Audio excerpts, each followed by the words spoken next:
everyone and welcome to vlog number 1. Thank you all for tuning in to my introduction. So this is it. Here's my very first video of what is pulmonary hypertension. So I know I'm new to the vlogging world, but please sign up to my new channel because there's no payments whatsoever. It's all free. You just get the subscription of the notification that a new video has been uploaded onto my channel, so you're there at 1 PM GMT every Wednesday. Now, before I go on, I need to say I am not a certified doctor. You probably all know that. I am someone with pulmonary hypertension. Everything I say today is from my own experiences of having pulmonary hypertension.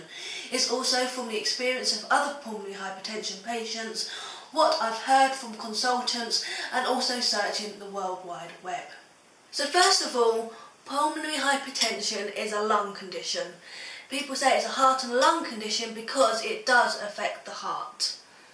So as I've said, it's about the lungs and the heart. So here's the drawing I did earlier. As you can see, the right side of the lungs has 3 lobes and the left side of the lungs has 2 lobes. And you can see, if you can see, my blue and red arrows either side. This is the blue, represents the oxygen, and the red represents the blood. So we need to understand the circulatory system. The left side of the heart pumps blood through the body, and the right side pumps blood that contains oxygen into the lungs and then out through the body. Now we know what the heart does, I can talk about blood flow. In a healthy person, blood flows through the arteries and veins really easily into the lungs and around the body. Unfortunately, a person with pulmonary hypertension have blood vessels that are really narrow. This causes scarring. It also restricts the blood trying to flow into the lungs, causing high pressures. This means the heart isn't working as effectively as it should, causing the heart to work harder and harder and therefore leading to heart failure. When you get diagnosed with pulmonary hypertension, your symptoms will probably be very severe. At diagnosis of pulmonary hypertension, you will have a series of tests. These tests are a right heart catheter, an MRI, lung function, a 6-minute walk test, an echo, and also an ECG. All these tests determine what kind of pulmonary hypertension you have.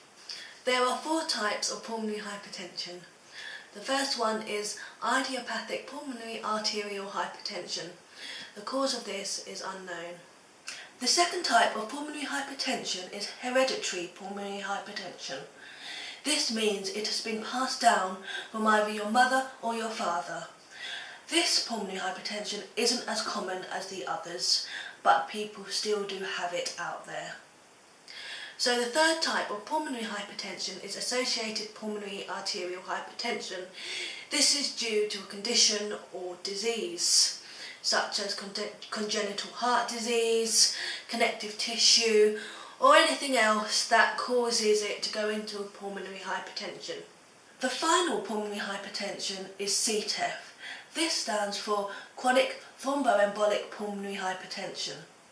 This isn't a very common pulmonary hypertension, but this is when blood clots are found in the lungs, causing more restriction of the blood and therefore leading to pulmonary hypertension. Now, all of these pulmonary hypertensions are very severe. People really don't understand how ill we are, and sometimes pulmonary hypertension is invisible. Even with me talking now to you, you wouldn't realise I have pulmonary hypertension. I am breathless, I don't know if you can hear it, but I have to take breaks so I can get my breath back. It isn't easy living with pulmonary hypertension every day of our lives.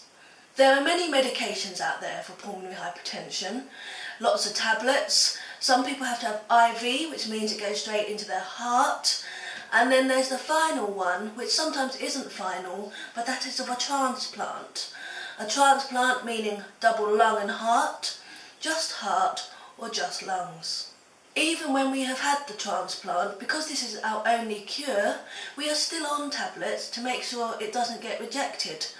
Sadly, some people still have to have another one as it hasn't worked correctly.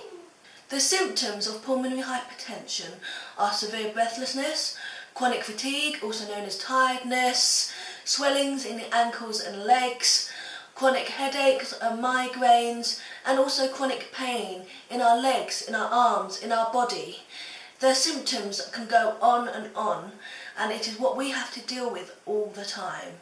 The symptoms and living with pulmonary hypertension make life really difficult at times. Even doing the easiest of house chores, like hoovering, making the bed, maybe going out, walking a dog, or even meeting up with our friends. Everything we do has to be planned. We sometimes need our wheelchairs, our scooters, and some of us use oxygen every day to help us breathe. Pulmonary hypertension sounds devastating, and it is. When you get diagnosed with pulmonary hypertension, a lot of us don't know what it is. They have not heard of it. When I got diagnosed with pulmonary hypertension, I felt my world had been turned upside down. But it's how you want to live with pulmonary hypertension. You can either live by your health, or you can say, I'm going to get out there, I'm going to enjoy life and get on with it. Yes, I have pulmonary hypertension, but I'm going to learn to control my symptoms, take my medication, and learn to live life to the full. So, pulmonary hypertension, in a simpler way, is that your circulatory system, your heart and your lungs have failed. The arteries are too narrow for your blood and oxygen to go around the body, and over time the pressures get higher and higher. The blood and oxygen finds it harder to travel through to the lungs and into the body, which makes the heart beat a lot harder and faster, and sadly this causes heart failure. So that's it. That's the end of my video. I really hope you understand what pulmonary hypertension is and what we go through every day of our lives. Don't forget to comment below if you have any questions you want me to answer or anything you want me to cover about pulmonary hypertension in future videos, and don't forget to hit subscribe before you leave YouTube. See you later and see you next week. Thank you.